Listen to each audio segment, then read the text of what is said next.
Well, good evening, everyone. My name is Jeff Todd, and I'm the Executive Director of Alumni UBC and the Associate Vice President of Alumni. And I'd like to start off by welcoming everyone and acknowledge we're gathered on the traditional, ancestral, and unceded territory of the Musqueam, Squamish, and Tsleil-Waututh First Nation for tonight's event, which we are about to enjoy. So I want to thank all of you for carving out time. I know how busy all of you are for this evening and being a part of this conversation. As well as hosting events like tonight's UBC Dialogues, Alumni UBC offers an array of programs and services to benefit you and engage you in the life of UBC and with one another. It's been a very busy year because in September of 2015, we officially opened the Robert H. Lee Alumni Center, a home for alumni for life, right at the heart of the Vancouver campus. In June of 2016, UBC concluded its centennial, marking 100 years since our first graduating class.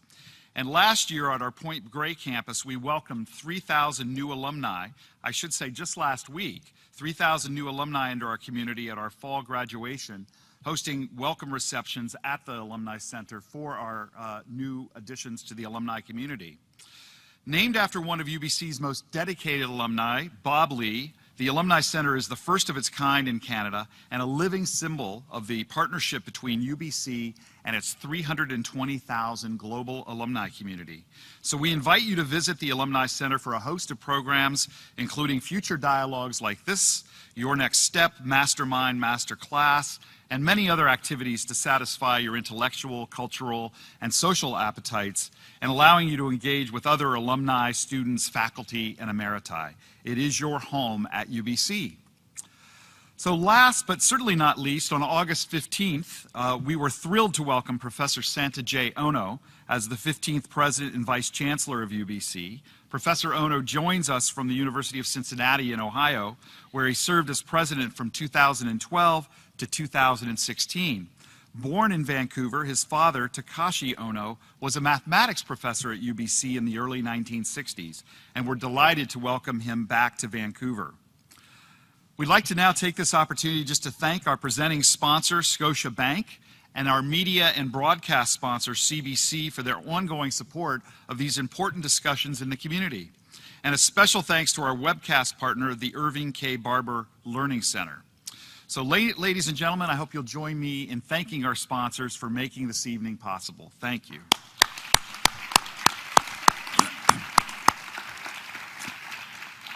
So now, usually at this point, we would encourage you to turn off your cell phones, but don't do that because we actually want you just to put them on silent because we would love you to tweet the event at Alumni UBC, and the hashtag is UBC Dialogues, all one word.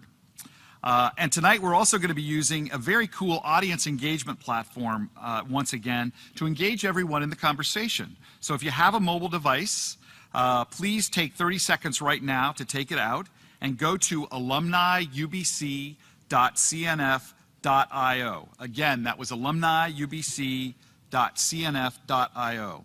And the URL is being projected on the screen, and you can also access the building Wi-Fi at Van Wi-Fi. This audience engagement platform is going to allow you to ask questions and comment in real time throughout the discussion. And other attendees can like your question, and then when we get to the Q&A portion of the evening, our moderator will endeavor to pose the top questions from the audience to the panel. So we're going to be sharing the URL on the slide deck throughout the discussion, but for a trial run, you will note we have populated a polling question related to tonight's discussion. Do you think Vancouver has been an early adapter or a slow adapter of the sharing economy? So we're going to invite you to answer that question now, and we're all then going to watch our screens to see what the results are.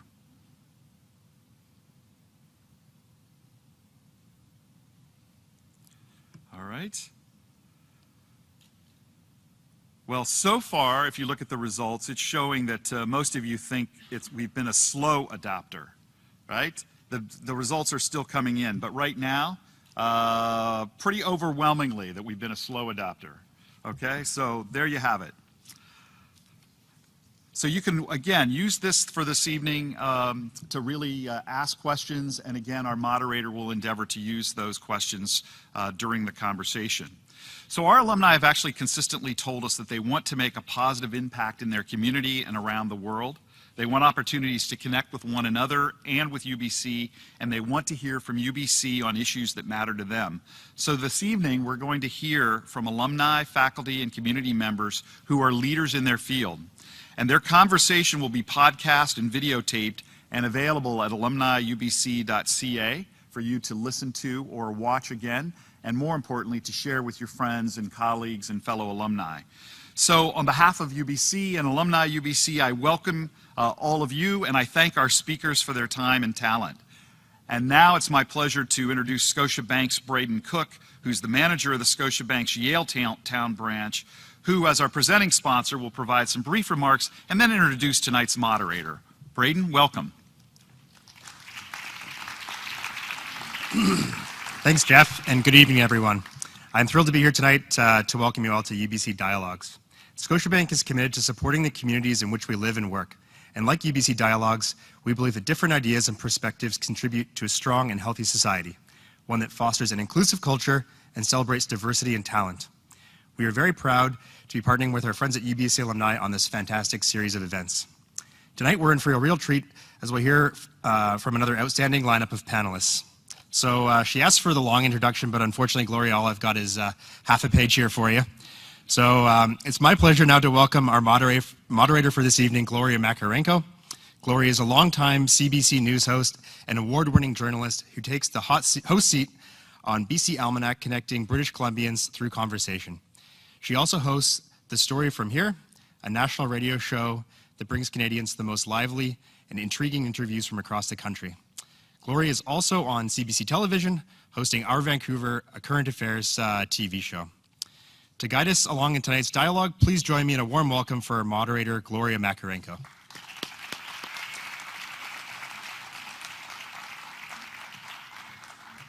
Braden, thank you very much, and good evening to all of you. Well, I didn't have to contemplate whether I was going to take an Uber or a Mobi over here. I just work a half a block away, so it wasn't a very long walk to come here this evening. But it really is my pleasure to be here to moderate this evening's discussion. You know, I do open line radio on CBC every day, and as soon as we open up the discussion about the quote-unquote sharing economy, it certainly gets the lines going. People are excited about it. People are frustrated with many aspects of it. And a lot of people just feel that it's beyond their control.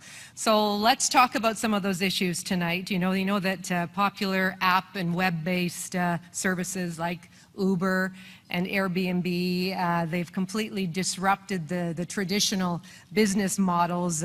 They've sparked an explosive growth in what's been called the sharing economy. Consumers, of course, have embraced these services. They're convenient, they save you some money, but as they enter these highly regulated industries, they face friction from both traditional operators, hesitant governments. They raise legal and safety-related concerns as well. So in some jurisdictions, legislators have responded to their constituents by making regulatory changes, allowing these types of companies to legally operate. Vancouverites, though, it seems, have seen delayed decisions, increased regulations that make it difficult, if not impossible, for those services to exist here. So let's talk about it, shall we? We have four fabulous panelists for you this evening. Hopefully we'll get through the pros and the cons and some of the unanswered questions about the sharing economy. So I'd like to welcome them to the stage. As they get comfortable, I'd like to give a brief introduction to each of them. I'll say brief because they've got very, very long CVs and we don't have time for all of that. Let's begin with Mia Cohote, UBC alumna. She is the general manager of Vancouver Bike Share Inc., better known as Mobi. It's Vancouver's new public bike sharing program. Mia is also co-owner and editor-in-chief of Momentum Mag and the founder of Bike to Work Week in Metro Vancouver. Next to me, David Holzer, Regional Director for Car2Go North America. He's responsible for operations, future business development, government relations in the Western region. He oversees some of Car2Go's largest locations, so here in Vancouver, along with Calgary, Portland, Seattle, So he assures the smooth operation of a combined fleet, more than 2,500 car-to-go vehicles used by more than 345,000 members. Next to David, Jeff Meigs, a Vancouver City Councillor since 2008. He's committed to tackling issues like homelessness, creating affordable housing, expanding quality public transit. Some time back, Jeff worked in journalism, also in communications. He's written a few books, and his career has combined senior leadership positions in government and the labor movement. And finally, Mark David Seidel, director of the W. Morris Young Center for Entrepreneurship and Venture Capital Research. He holds the professorship in innovation and is an associate professor of organizational behavior and human resources at UBC's Sauder School of Business. And his current research interests include innovation, entrepreneurship, social networks, and life course models. Please give our panelists a very warm welcome.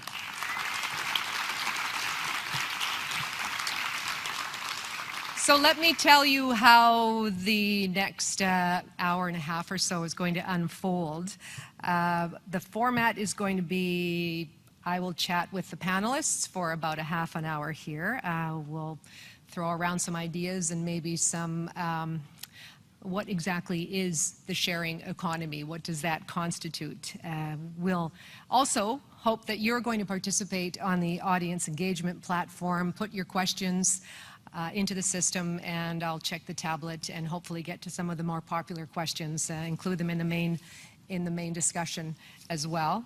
And if you don't happen to have your phone with you this evening, then we will have a couple of microphones circulating down the aisles as well after we get through the main panel discussion. So feel free to flag down someone and get your question into the mix as well. And the evening is going to finish off with a reception. You can continue the conversation individually with our panelists, with each other. Shall we get started? I think we shall. Mark David, down at the end, why don't we begin with you? I noticed that when CBC started advertising, no, CBC doesn't advertise, first of all. When we started announcing that this dialogue series was going to be happening, I was already getting some tweets and some emails directed at me saying, wait a second, what's a sharing economy? Uber's not the sharing economy, and Airbnb's not a sharing economy. These are just rental services. You're just renting a car, taking a ride service. It's not a ride sharing service. So let's just start with you, Mark David, and what exactly constitutes the sharing economy? Well, the sharing economy is a buzzword that's been changing in terms of what it means over time. It started off by actually meaning sharing originally. Nowadays, Silicon Valley has actually kind of captured the term to a large extent for on-demand services that are mediated by some sort of electronic communication.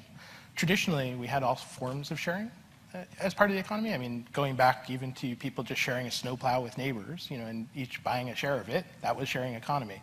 When it's used today, though, it's generally talking about app-mediated types of services, on-demand services, possibly with some sharing involved, possibly with a fleet that's owned by a central player that then rents it out or does ride-hailing or anything such as that.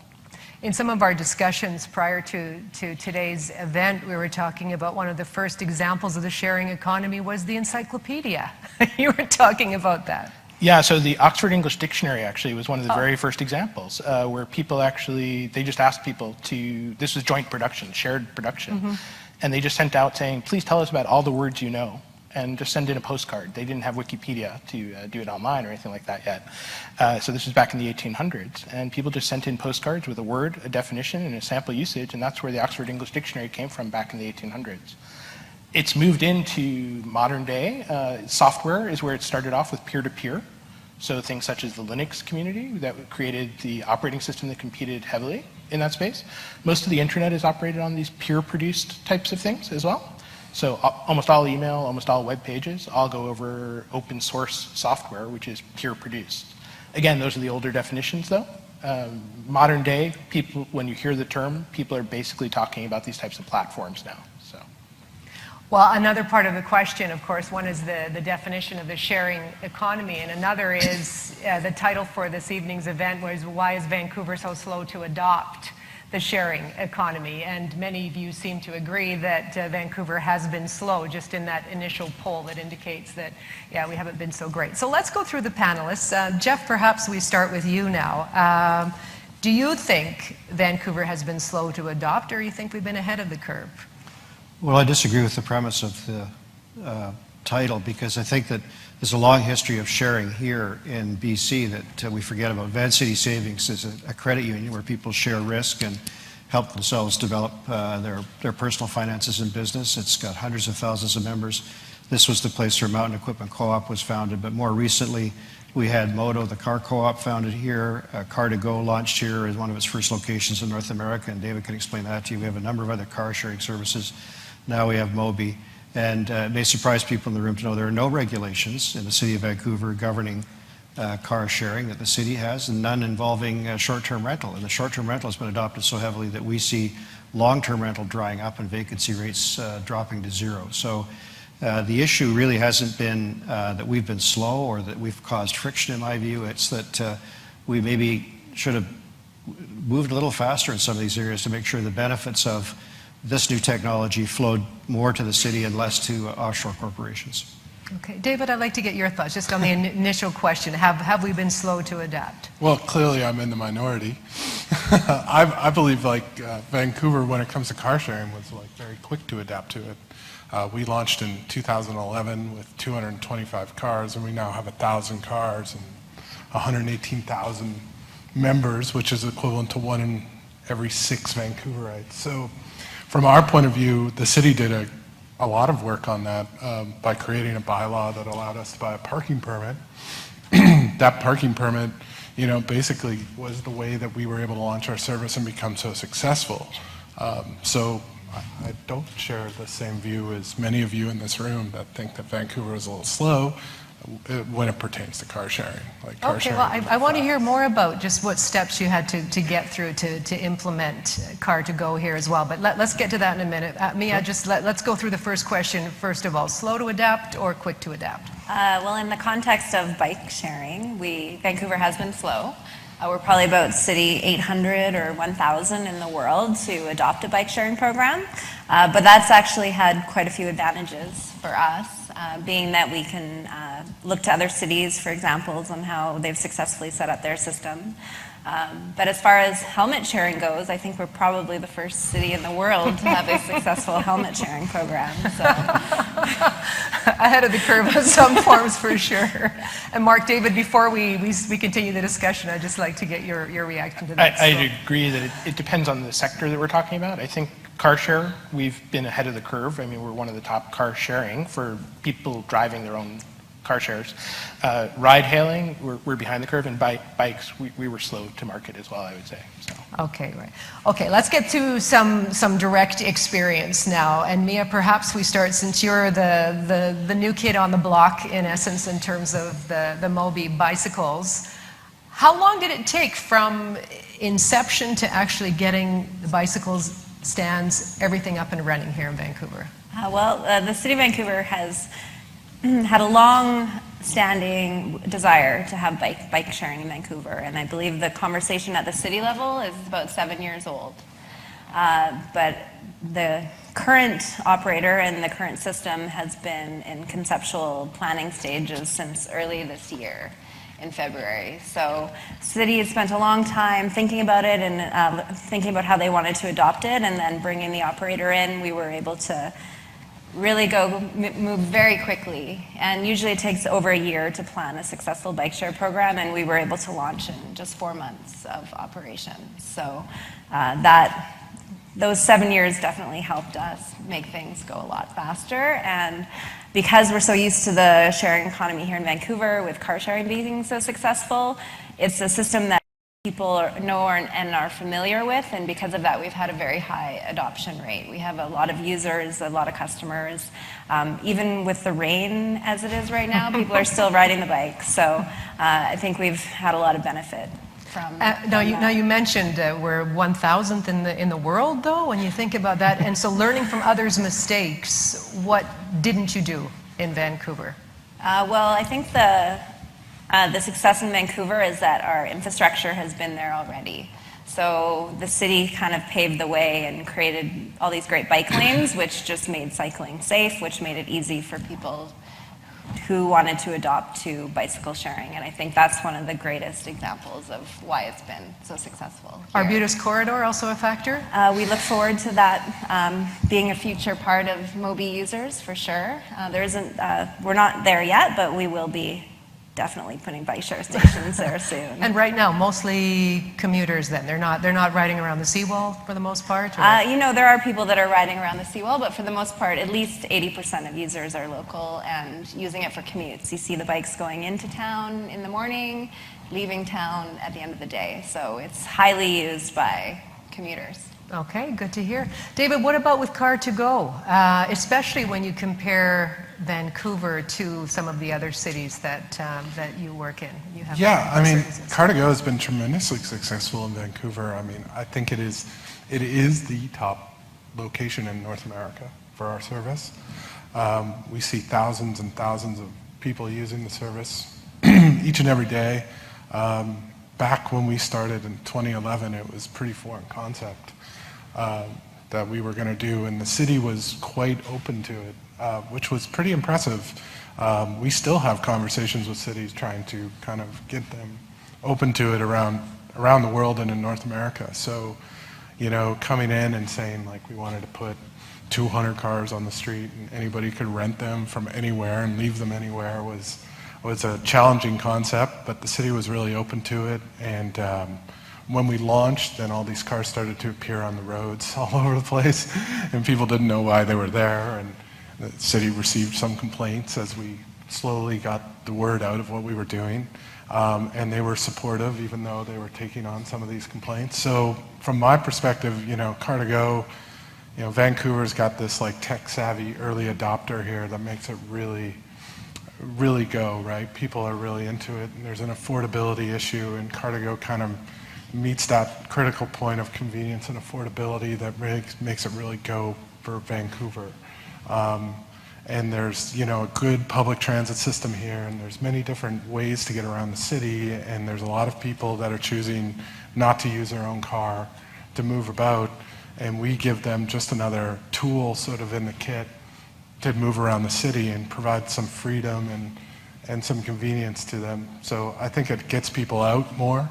Our service makes it easier to get out more. And what are some of your challenges in terms of expanding beyond the immediate boundaries of the municipalities here? I mean, we've expanded to North Van and parts of the district of North Van, and that has been really good for us.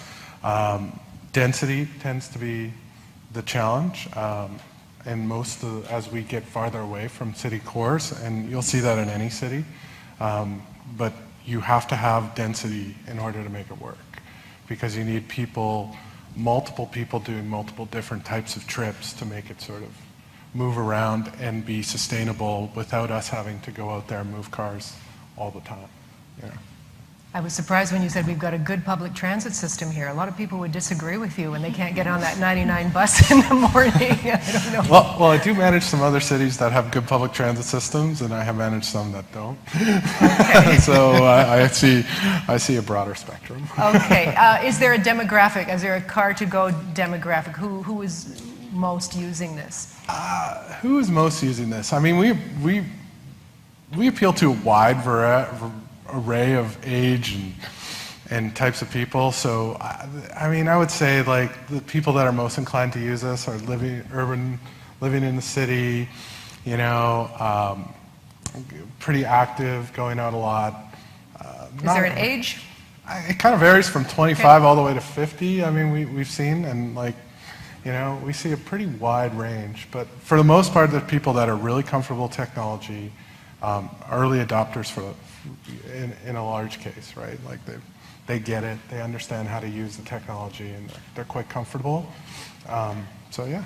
Mark, David, can you see that? I mean, in terms of who is quick to sort of jump on this sharing economy bandwagon? Are older people sort of a little more suspicious about it, a little less trustworthy? Yeah, so generally the research on it suggests that people who are comfortable with technology jump on it more, and that there is an age correlation for that.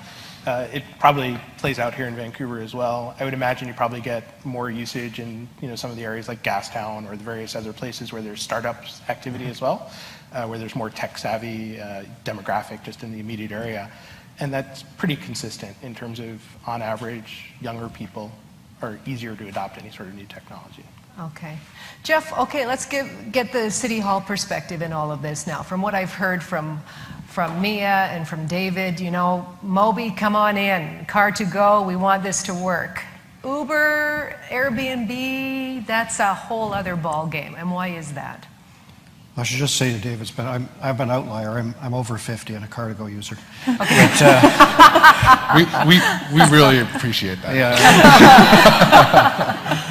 I have Mobi, Moto, Car2Go, and a Compass card. So Uber, interestingly enough, is not in BC anywhere. And it's not here because we started a sharing economy device a number of years ago called ICBC here in the province of BC. And you cannot drive a car without the basic insurance coverage. And so far, the province has not seen fit to grant such a package to Uber or any ride-sharing platform.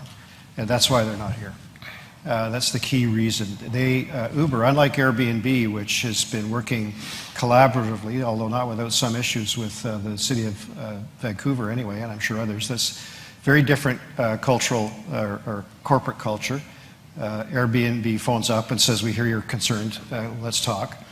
Uber typically says, we're coming to town, we're not a taxi service, get used to us.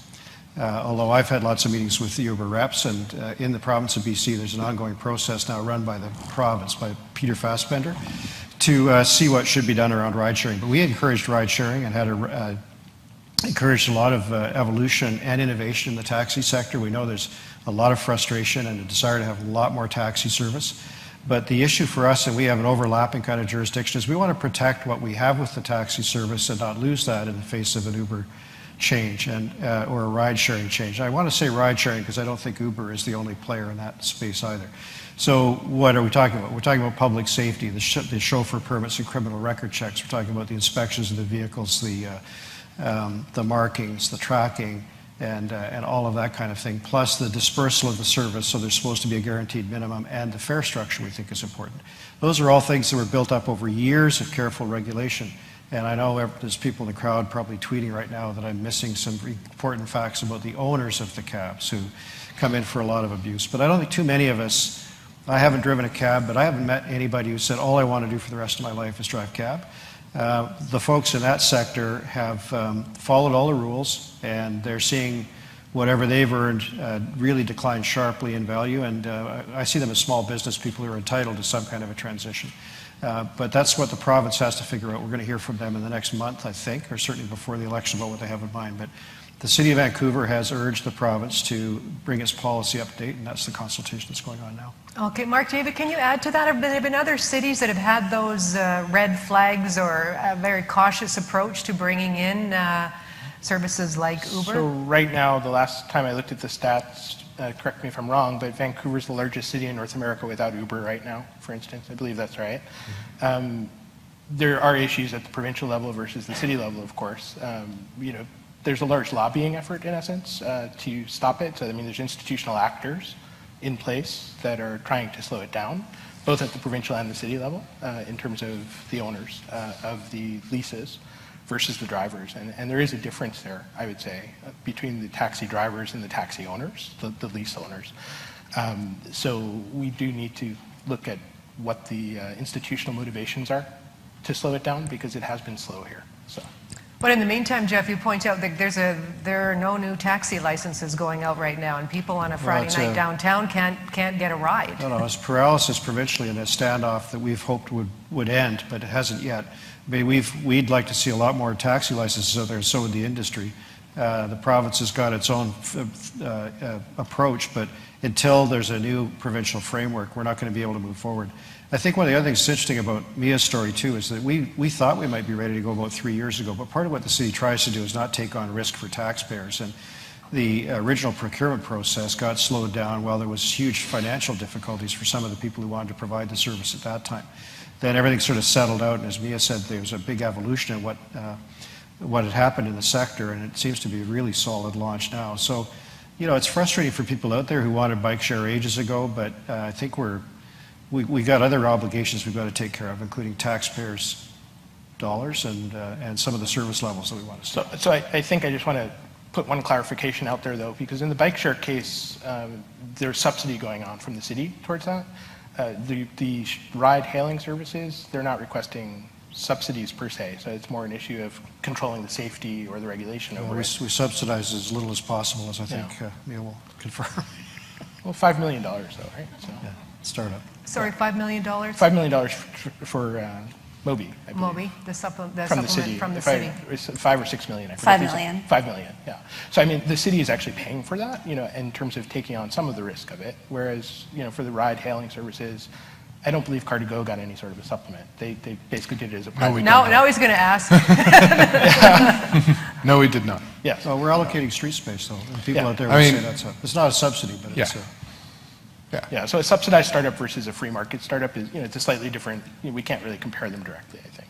Okay. Were you both, David and Mia, both just dealing with city? Were there any provincial hurdles that you had to get over? For Car2Go, no, it was all city regulation. Their insurance, I mean, Moto, who launched here years and years and years ago, kind of blazed the path, right? They did a lot of the work with getting insurance, ICBC to set up the insurance package, and working with the city to build the bylaw. So a tip of the hat to the Moto people that like kind of blazed the trail for Car2Go to kind of work through. But yeah, it was all just city, and the regulation was all there. It was just sort of making sure everybody understood what was about to happen in the city. And I don't think, when we launched in Vancouver, I don't think we thought it would blow up like this. The growth has been outstanding, so. Okay. And for you, just City of Vancouver? For me, yeah, mostly City of Vancouver. The one provincial thing is the helmet law, which we are obliged to uphold. So that would be the one provincial caveat for bike sharing. Okay. What about the correlation between where the province is and where the city is in this, Jeff? Like you talked about Fassbender coming out soon with some. Is it just ICBC? Is it just on that realm in terms they of? were at the UBCM, and I don't know how much time you want to spend on car sharing as opposed to. I'd like to come back to the short-term rental thing briefly, Okay. But the interesting thing is there's as many as 5 pieces of legislation that would need to be overhauled to permit ride sharing. Provincial legislation, and that includes the insurance rules, but also the Passenger Transportation Act, Motor Vehicle Act, things like that. There's a number of pieces that are interlocked that they have to put together that cover vehicles for hire. And that's a set of things they've got to do for all municipalities, not just Vancouver. We can't go in and change those for ourselves. I think it's going to be dramatic here too, because the other cities have had municipal amalgamation, so there's one metropolitan area for Calgary or for Edmonton or for Toronto. Here we have 21 municipalities. They each have a territorial setup, which is again provincially mandated for taxi service, which requires those taxis to stay nearby their population base and serve those folks. And I think Uber's business model will require a regional approach, and the question will be, how will we provide service in what is a dispersed region? It's not like Toronto with a big downtown and a big suburb. It's a lot of little city centers and town centers. Short-term rental, there are no regulations right now. We can do something provincially or at the city level, and the consultation is now ongoing, and it's to permit short-term rental in a regulated framework for people in their principal residence, which is a very large share of the bookings that we see online now. Airbnb, which is the largest platform, has agreed with us that people renting 2, 3, 4, and up to 10 units is a problem. And they've already taken steps to take 10 of those people with more than 10 units off their platform, but they could easily be on a different platform the same day if they're not already on a different platform. And so these pose really difficult problems, and I think there's a very compelling evidence that what we're seeing is a reallocation of long-term rental that is affordable to people to the tourism market. And that's not why the city enabled it to be there, and that's not why Vancouver residents want long-term rental. They want it available for rent. So I think the regulations there are appropriate and broadly supported. but they're not in place yet. So if people who think we're causing friction, relax. It's wide open, and that's very problematic for people who are renters and for a lot of strata councils. What do you think of that bar? 10 rentals, and then you're cut loose. I mean, you could still be operating with 5 and still be operating a business. We would prefer that didn't happen at all. And so our proposition is that you can do it in your principal residence if you're, and you don't have to be there as you would in a regular B&B. There's some other aspects to this, but that would allow the vast majority of people who are using it from time to time and for income to do so. But it would stop the diversion of empty homes to this short-term market or rental to that market. Mark, David, I'd like to hear your thoughts on sort of the Airbnb effect, and especially when we deal with other cities. San Francisco? Yeah, so Vancouver has had pretty good penetration already from Airbnb. I mean, there is good availability here. They've recently pulled back a little bit. We do, and the point that Jeff makes is a very valid one. I mean, we need to consider the differences between kind of the small casual renter and the professionalized ones that actually are basically doing a farm of condos in a tower. And those are different, and I would personally think the smaller ones, we should have a lot more flexibility for people to get the extra income to afford their places if they choose to rent it out on a weekend when they're away or something such as that. And the professional ones are probably the ones where we need to look a little bit closer at the regulatory constraint on it. Okay, what kind, look closer in what way? I mean, you just say it's okay for someone to have a basement suite they're renting out and getting an extra, I don't know, 20, 30,000 extra in cash that they're not claiming, or? Yeah, so I mean, the exact way to do it in certain other cities, they frequently have done it based on the amount of revenue that's generated from it. So below a certain threshold, it's treated as open, and above a certain threshold, it turns into a professional business at that point. You know, where they're operating it as a business operator rather than just a home share or a home rental. Yeah. Okay, I think we're going to turn it over to some of your questions now. Thank you very much for submitting them. Someone writes, the conversation is focused on transportation. What other services are being shared that may begin to evolve more substantially? Mark, David, maybe we start with you. One of the ones that I find interesting in particular is maker spaces in particular. So maker spaces, they're called. So this is basically sharing equipment to make things. So tools, three-dimensional printers, these types of ideas. So expensive equipment where you wouldn't be using it all the time, but it actually allows creativity and actually workshop. So wood shops, metal shops, these types of things. The other ones that pop out, you know, there's the Vancouver Tool Library that's come about now as well, to make tools available for individuals. And even at UBC, there's an umbrella rental share. You know, so the yellow umbrellas you see on campus is that model, you know? So you can lose someone else's umbrella instead of your own, I guess. But you know, those are the interesting space from my perspective, particularly the maker space, because it enables a lot of other innovation for the ecosystem here. And the ecosystem it's growing now in terms of its innovation as a city, but it's still at the beginning stages of figuring that out. You know, we're seeing a lot of promising activity, but creating and unleashing the creativity of the local populace actually is a good thing long term for the ecosystem, I would say. Okay. Anyone else want to give out any Those examples? are great examples, but I think that Mark also sort of pointing to the library concept, and the public library here has got the inspiration lab, I think it's called, but it's got very expensive technology none of us could really afford on our own for sound recording, making personal videos, recording music and that kind of thing. And they've also just launched at least 100 instruments, musical instruments you can borrow, so you can try out to practice any number of these instruments, some of which are quite obscure. So that this kind of sharing approach really does maximizes people's economic power in a good way, and the library is very, very successful with it. Okay. If you don't have a phone, again, we have microphones. I think Fred's got a microphone in that, I was going to say that lane, that aisle right there, so you can get Fred's attention. In the meantime, David, this one's for you. Car2Go, are you worried that Uber is going to take some of your business?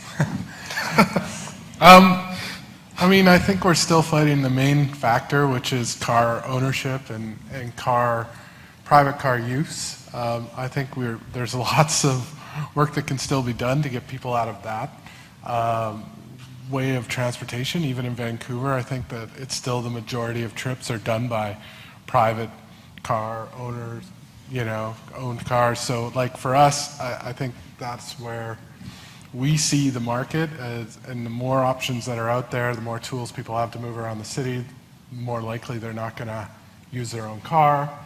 That's probably good for everyone. Okay. This one probably, anyone from up that side? Yes, go ahead. Boo. This is a double question. One is for David from Car2Go, and the other is for Professor, who I don't remember your name. It's on this piece of paper here. But what is your economic model for running Car2Go? Because you've got, if I look at Hertz or if I look at any of the rental cars, Avis to whomever across the board, I'm looking at probably an average rental of somewhere between $80 to $110 a day. So how many times is your car turning over on a daily basis, and what are some of your costs, your soft costs you have, and your hard costs that differ from the traditional rental car business? And the next question is, you're getting basically subsidized by the city for parking spots. So that's, I think, a program that, how long is that going to go for? And what is the city doing to address, because you're an economic model essentially, and you're being subsidized. And the next question is on the Airbnb is, why would you give up $20,000? I mean, that's a treasury outflow for either a city or a region or whomever. Let's just stick to one question Sure, at a time. Do you want to address the So for Car2Go, I think there's a few questions in there. It's sort of, you know, how do we make it work? How do we differ from, you know, rental car? I mean, our cars are available 24/7 on demand, and you have to become a member to use the service. You know, what we see is thousands of people using the service on a monthly basis, yearly basis, and we see our cars turning over incredibly often, like thousands and thousands of rentals a week. A few months ago, maybe a year ago, we released a video in Vancouver of one of our cars getting rented 24 times in 24 hours. So, I mean, some of our outliers, but they're still happening quite often. We see these types of massive use, and that all goes to what our single point about car sharing is that most cars sit idle 95% of the time. So our cars are moving at a much higher rate than that. And thus that shared use leads to reduction in car ownership. And Susan Shaheen from the University of Berkeley, or University of Southern California, Berkeley, did a study from Car2Go, and she concluded that for every one Car2Go, we have reduced 9 vehicles off the road here in Vancouver. So for our fleet, that's 8,900 cars coming off the road. So, you know, for us, and I've kind of tangented off of some of that, but basically, you know, usage is the key, and that shared usage and the multiple times that people use it. And a lot of the people who use our service use it for very short trips, you know, to get from downtown to Kitsilano or from, you know, the east side to the west side of the city. So, you know, those small trips are really affordable. They're $7, $6. So, you know, we have to do a lot of them, obviously. Any more question out this way? Yes, please. Can I just add on David's point? Please do. The question of subsidy is an important one because the city does a business case. We're just not here writing grants to Mobi or to Car2Go. We see it as averting other expenditures we'd have to make to support an even larger number of cars on a very constrained area. So we're at about 50% mode share now by private vehicle and 50% other ways. And as long as we can demonstrate that it's going in the right direction, we want to keep going. And the other thing that happens is that these agencies are sharing data with us as part of the agreement, so we can start to understand better how people are moving around the city and what kind of demands they want from the city in terms of investments, and that's really, really helpful as well. No, I can see where that's useful. And I didn't want to cut you off. I would rather just keep this to one question per person, and just a nice pointy question is very helpful. Yes, please. So I have a nice pointy question.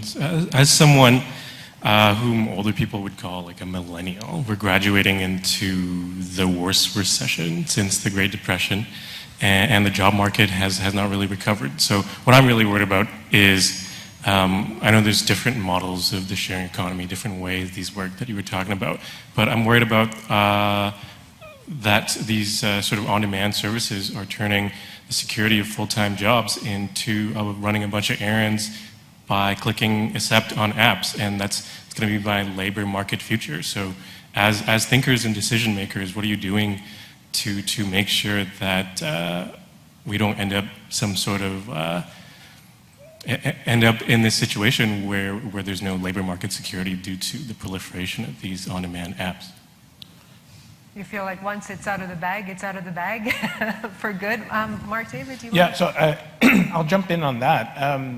There's definitely been a transition. You're right. I mean, it's moved from people who had long-term careers to people who had jobs. So the younger generation tends to switch jobs more often than the older generation did. And now it's moving to task, and it's becoming very much a task-based, and the buzzword that people are using around it is a gig economy in essence. That's a big concern in the transition, there's no doubt, and particularly if you're graduating right now. So there's challenges there. There's a lot of discussion around this, though. At the academic level, I'll let the others speak to the industry level, but at the academic level, I mean, one of the common things that's being discussed is a universal basic income to try to basically put a floor underneath so that people are a little bit more freed up. That's one component. The other one, which is coming, is that the majority of these platforms that are extracting your labor in the task economy are going to be disrupted themselves as we move to more peer-to-peer types of models built off things like blockchain. So that Uber, Airbnb, and all of these are going to be disrupted by the technology. And when that happens, the individual will be owning more of their own labor as opposed to it being extracted by a central platform player from Silicon Valley. And that's a transition that's coming technologically. It's already starting to see some experiments with that, and it's not going to help you when you graduate this year yet. But long term, it's coming. And I do think it's moving in that direction where people are going to start to own their own information instead of giving it away to large platforms. This is going to come even to the point of not giving away information to things like Google anymore, where it's just advertising value, because you're giving them your demographic information in exchange for free services. You'll be able to own that as well, and then basically shop it around as you see fit and actually extract the full value of your own contributions. anyone else like to add to that? Well, Marc-Andre and I were getting into this a bit before the session, but if you're a driver of anything, autonomous vehicles could take you out of circulation in the next 5 to 10 years. I mean, certainly on dedicated trackways for trucks and things like that, and ports are being increasingly automated. So I just wonder, Marc-Andre, and I'm not trying to be smart, like what information I would have of use to anyone if I'm sitting with a tin cup hoping to make it through the day by begging. I mean, there's really also a real treadmill that the questioner is pointing to where the New York Times did a very interesting story about people who get up in the morning and are going to try to get an Uber trip, and then they're going to do something, I can't remember the names of all the platforms, but going to do a bit of housekeeping over here and feed a pet, walk a dog, try to get another Uber trip, and at the end of the day they run ragged and still have very, very little to show for it. So I think there's big, big social problems coming in that direction because we're trying to graduate more and more skilled people, which is great, but it's not clear to me what's going to be there for them to do in terms of getting an income. There's lots to do always, but whether you can actually make a living at it is a different thing. Well, speaking of future, there is a question that is directed to you, Jeff. Will Vancouver also block self-driving vehicles, or will we get with the future and incubate this burgeoning technology? I've asked for a report that's coming to council in December on autonomous vehicles and their impact on the city. And we're not in the blocking mode, but we're not in the mode of just saying, well, if it's new technology, it's bound to be good.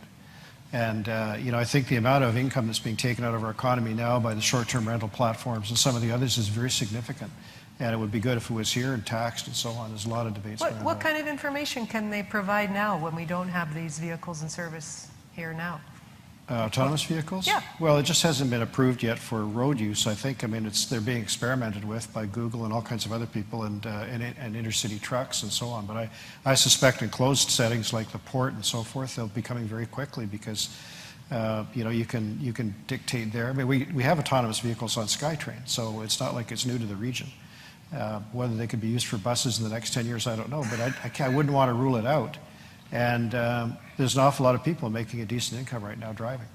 Well, autonomous vehicles on rails is one thing. Autonomous vehicles on the roadway is something that's a whole other. So for what it's worth, Tesla, the electric car manufacturer, changed its terms of service to incorporate something called the Tesla network for owners now in the latest revision of the terms. So this is launching shortly. They've put all of the equipment into their current production vehicles, and they're just waiting for the regulation, basically on the software, to fine-tune. But in essence, it's coming very quickly. in reality, and then it's going to be regulatory barriers at that point. for It's not an safety. autonomous vehicle, it's a drone. It's going to be delivering any. Would either of you like to add anything to this, or sort of that's not necessarily, bicycles, you're doing okay. I want to go through we'll go through some more. Autonomous bicycles. They won't be on the sidewalk. Jeff, can you go into more detail about the ICBC regulations that are keeping rideshare out? Well, the basic insurance package is not available for this product line. I don't know more about it than that, but that is the reason, and I've met with Uber, and they agree that's the reason they're not here. They can't get insurance, so who would drive for them and who would get in the car? So, you know, as long as that's a problem, and as David has said, that was resolved quite a while ago for the others, because I go down, I demonstrate to a moto if I'm going to moto, or I did it for Car2Go. You know, I have my driver's license, and presumably my membership has contributed to that insurance package, and you know the liability is all taken care of. So I'm not on the road as an uninsured driver, and that would be the case so far with Uber. That's the biggest obstacle they've had, but there are others. That's the key one, though. Okay, Mia, this one's for you. Do you think Mobi will succeed with the helmet law? Well, I think that question's already been answered. I think there was a lot of hesitation and assumptions that the helmet law would prevent a successful bike share program in Vancouver, but the early numbers show that to not be the case. Membership's high, ridership's high. What we haven't seen is a lot of enforcement, and I think that helps keep that keep that level going. So far it hasn't been a hindrance at all. Is there ever a directive from the city, Jeff, just like this is not a priority, or is that so completely off your... No, the police run their own show, which I think is what everybody would prefer. They don't want politicians going in. But there was recently a memo to council. The number of tickets written for helmets was about the same this year as last year. It's 700 or something like that. The helmet infraction as a police ticketing thing is often used because it's the easiest to prove. So if they see any cyclist doing something wrong who also does not have a helmet will get a helmet ticket. So. Okay, well, while we're still on bike share, question, did Vancouver ever consider a fully free-floating bike sharing system, not restricting to leave bikes at designated parking areas? Was that in the 7 years that you talked about that they were discussing this? Was that ever on the table, Jeff? Not that I know of. Was it? I don't think so. No, and there are bike share technologies out there that you can lock outside of hub, but right now it keeps it nice and clean when you know where the stations are, where the bikes are going. Where do they use that, the free there's another bicycle manufacturer, supplier called Social Bicycles, so you'll find Portland has that technology. There's several other cities across the U.S. that have that technology. Hamilton and Ontario has that. Okay, well, this question takes us kind of back to where we started at the beginning in terms of how we define define the sharing economy. What are the risks of misleading people and decision makers by classifying as a sharing economy businesses that are not? Or is it all just open for interpretation, Mark David? Yeah, so it's definitely it's the terminology. And as I mentioned at the start, the Silicon Valley platforms have definitely co-opted the term sharing from where it originally started, and that's to get a more positive message.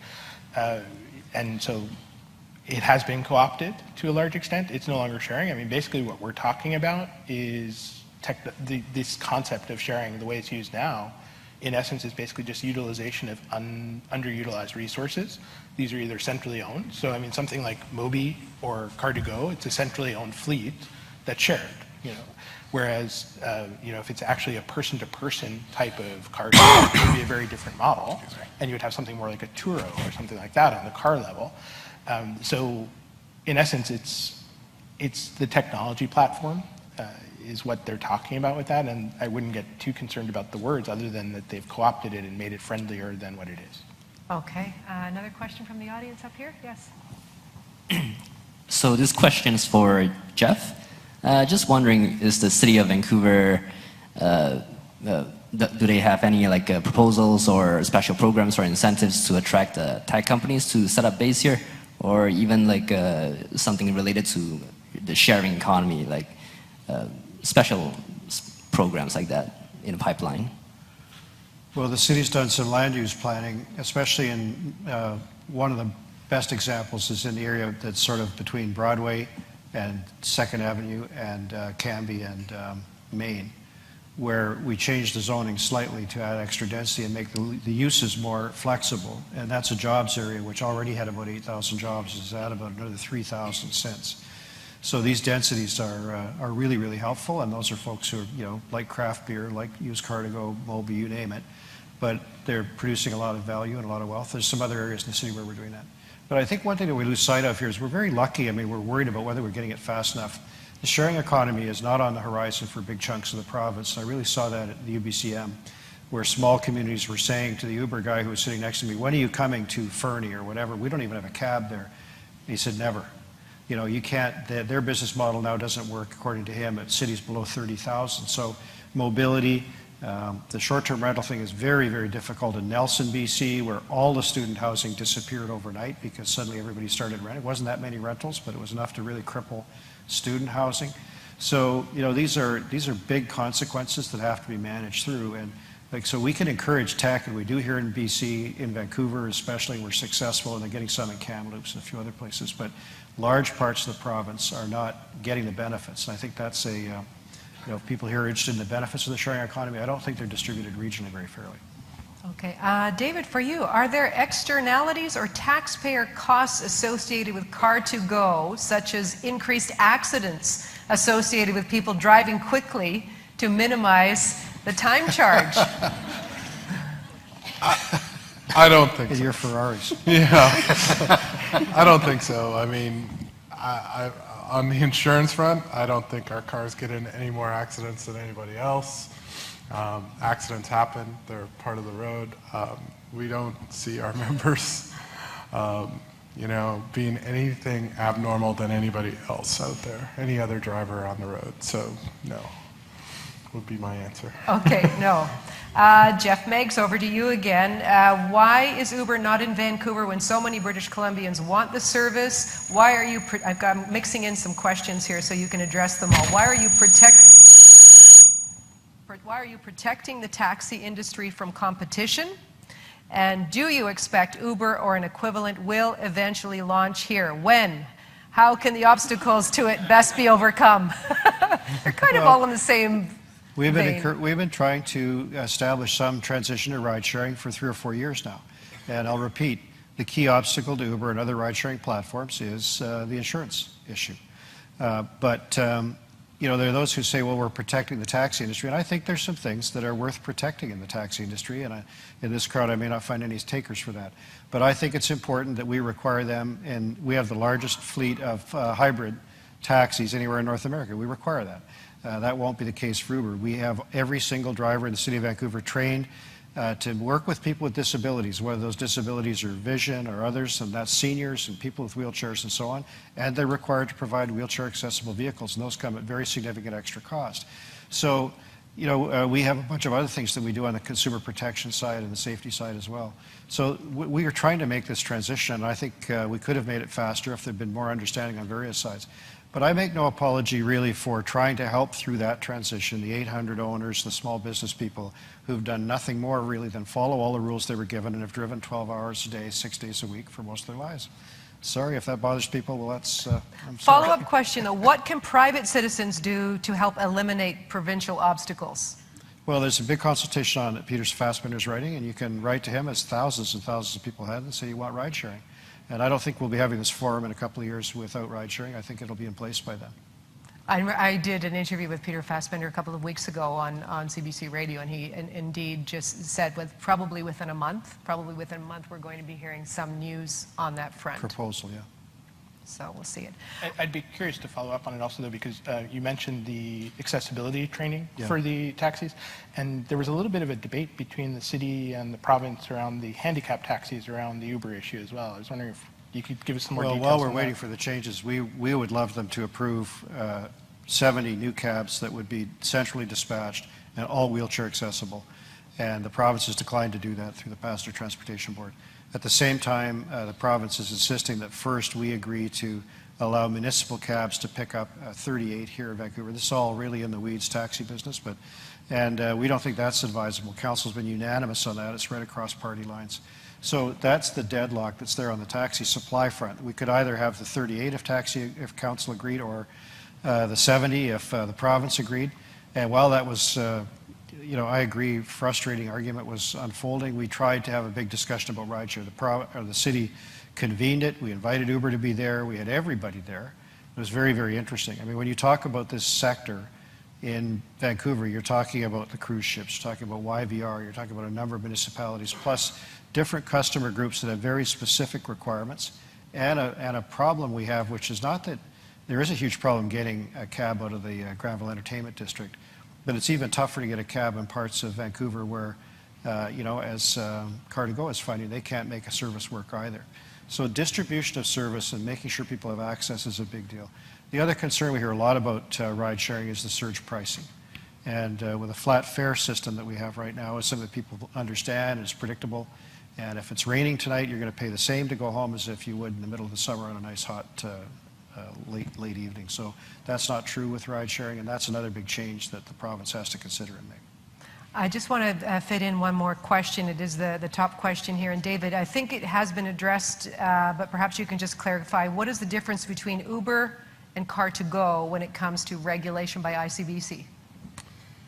I don't know about Uber. I'll talk about Car2Go. I mean, there is a insurance policy that they sell that is a car sharing policy. So as long as we abide by a certain set of criteria with ICBC, we can then have a car sharing insurance policy put on our cars. So it's the top kind of things that we have to abide by is that it has to be membership based, and we have to do some type of verification of their driving record or of their driving history, or the member has to agree that their driving history is within our parameters to allow them to drive. So that's the main thing that allows us to operate here. And since we don't know the parameters for ICBC and Uber yet, then we can't really make that. Well, if I'm a taxi driver, I go and buy taxi coverage, and it's $20,000 a year. Nobody's going to be able to make it as an Uber driver if they're having that kind of insurance burden. And so what they're saying is, well, we won't pay it. And under the law of BC, you have to have something that kind of coverage. That's the crux of the matter. So the taxi drivers, of course, say, well, if I can pay $20,000, so can the Uber driver. Not going to happen. Well, that's why we're stuck. Mia, maybe you can address this one. What is the key to getting past the user adoption hump to achieving success with a sharing or service program? Sounds like you didn't really have much of a bump in the road. It's ease. I mean, I think it's ease of sign up, it's ease of use, it's how easy and can you adopt that into your daily life, because that's really, I think, what a lot of us want is just something really simple and something that works. So that would be my answer for that. So, but it's been pretty smooth overall. It's been very smooth, yeah. Okay. We've been lucky. David? I would double down on that. I mean, it's how easy is it to sign up? How easy is it to use it? For us, it was how in the early days, like, because I was here since 2011, I mean, we were out there on the streets, like, showing people how this works, and, like, everybody was kind of scratching our heads, trying to make heads or tails of how this will work. But once word of mouth got going, too, like, people started to talk about it, because for Car2Go and for a lot of people, I think it's quite easy to say, like, so how'd you get here? Or, like, how long did it take you to get here? Oh, I took a Car2Go, or I took a Mobi, or I took whatever form of transportation. So that conversation happens really casually amongst friends, and we saw that benefit too. So once we kind of got a few people using it, we talk to people that are like, I've literally signed up hundreds of people for you all the time. I talked to one today. So, just word of mouth. It works for me. You can do it too. It's easy. That's it. Well, I guess that's what I want to get at. Any more questions from out in the audience right now? I'd love to just hear from each of you. What is your vision for the future of the sharing economy? And based on your experience or your perspective, what do you think is one thing that we can do to get there in an efficient and effective way? Nia, got some thoughts? I mean, I think the future of the sharing economy in Vancouver is to keep allowing for these types of services to come into play. And I think the city has actually done a pretty good job of allowing these kind of services to happen. So continuing the conversation and understanding where the regulations come into play, I think is really important, because we can bitch and complain about not having Uber, but if it's an ICBC or provincial level where that needs to happen, I think we can direct our debates and responses to those places where we can actually make change. Your energy is there, okay. David? Well, I mean, I think currently in the car sharing, like globally, there's like 7.5 million people that use car share.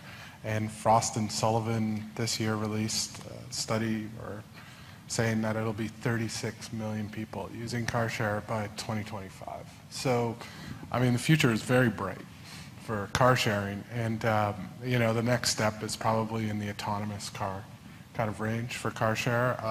It'll be a game changer, the idea that a car will come to you, pick you up, take you somewhere, you know, and the Car2Go platform's kind of set up for that, and Daimler's a leader in that kind of technology. So being owned by Daimler, that gives us a bit of a leg up. So that's where I see the future. Okay, and one thing that we can do to get us there in an efficient way? To get us there? I mean, for now, Vancouver is like, for us, one of the cities we point to when we talk to other cities about like what it takes to set up a city to make it work for us in terms of regulatory or policy. So, you know, just keep doing that would be my main hope. Okay, Jeff? Well, I just want to make a reference to Marc-André's earlier comment about income. So I hope that, you know, that the economy provides more equality and reduces income inequality in a real way, not aggravates it, and I have concerns on that front. But the biggest practical problem at the city level, and I can use the Car2Go and car sharing as an example. Like, there are a lot of firms already operating in car sharing with different business models and different service delivery propositions in Vancouver, from Evo to Moto to Car2Go, Zipcar, and we can all see that and understand that. In short-term rentals, which is the area we're working on right now, if we get a good arrangement with Airbnb, which I hope for because they come and talk to us, how can we give Airbnb confidence that their corporate citizenship won't be exploited by a different platform, and it all is reduced to naught? And that's a big difficulty in this area, because you know, the hosts can just migrate off if they find it frustrating. So we try to keep it. We're trying to achieve public policy objectives. If Airbnb agrees with us, and they, at a high level they do, I'm sure they've got specific concerns, will Craigslist, will the other 7. I mean, we were in this conversation for 7 months before the second online short-term rental company even deigned to return calls made by staff to talk about how we could make this work. So I would just appeal to people in the crowd to remember that there's 2 sides to this discussion, and the platforms are one of them. And with the transportation side, we've had great relationships and great success. But if we get a good deal with Airbnb, will others support that to get an orderly marketplace, or will it just turn into chaos? And we're not against competition, but if somebody's going to play ball and provide that quality, how can we kind of be sure that they don't get exploited by someone decamping elsewhere? It's a tough one. No, I can see it's tough, but just getting back to the question about your vision for the future, will it be orderly or will it be chaotic? Well, it's too chaotic now. It has to become more orderly. And you know, Marc-André has studied it at a higher level than I have. I don't know how you bring order to the internet. I think the fact that we keep using this term disruption should be a signal to us. Most of us don't wake up in the morning hoping to get disrupted. And you know, I think that we need to, as a society and as a community, start to say we have expectations that we would like players in these spaces to live up to, and that we're entitled to that. That there's some reaction, you know, which we have had to a degree from Airbnb, but not seen at all from the others yet. And so Airbnb says to us, well, if we play ball with you, what's to say that we won't look like chumps at the end of it, and all these folks will go off to the other deregulated side? I don't have an answer for them. So sorry, I have to end on that question. I don't know. Like, I really think we are going to need, as a very large community, to say we have expectations about how this technology will work for us all and for good business, not just at the expense of everyone. Mark, David, your vision for the future. Yeah, so I would actually take a very long-term vision, and this is going to sound maybe ridiculous, but I mean, if we think about innovation clusters over history, they rise and fall. Right now, everybody's talking about Silicon Valley as being the dominant one, but you know, Rome was very innovative as well, and we see what happened to Rome. You know, they created sewers, they created double glazed glass, they created oyster farming, which we use here extensively. And I think my vision for Vancouver would be we should figure out how we can actually figure out that next stage, because the platforms are what Silicon Valley does. And we're reactive to those right now, and we're basically in a response mode and trying to basically hold off as best as possible and make sure that we do it the right way here. But in essence, as a city and as an ecosystem, we really need to think about how we are the ones that are creating that next version. And that is that peer-to-peer model that I'm talking about, where you don't have those centralized platforms anymore, and it truly is a decentralized model technologically. And what we can do as a city is figure out how to get the activity and the research and the activity going in terms of building that up and becoming a center for that, because that is what's coming next. And we should lead it instead of just reacting to it. That's the one thing we should do. Seize the moment. Seize the moment, be the leader. Well, thank you very much to all of you. Very interesting discussion, and you've heard that this discussion will continue at the reception afterward as well. Perhaps I can get Jeff to come on back and close things up for us. Well, thank you, and let's give a real big round of applause and thank Gloria, David, Mia, Jeff, and Mark David. Fascinating discussion, and clearly an engaged audience, as you could see by the number of questions that were asked. So terrific, thank you. So the real question here at the end is whether they've changed your mind at all, and so we're going to repeat the poll from the beginning of the evening. And we're going to see where we land at the end of the conversation. So if everybody wants to take a minute and pull out their hand devices and participate in the poll. Is it loading? Yes, it is. Did it load for everybody? Okay. Oh, so you can, there we go. So we can all vote again.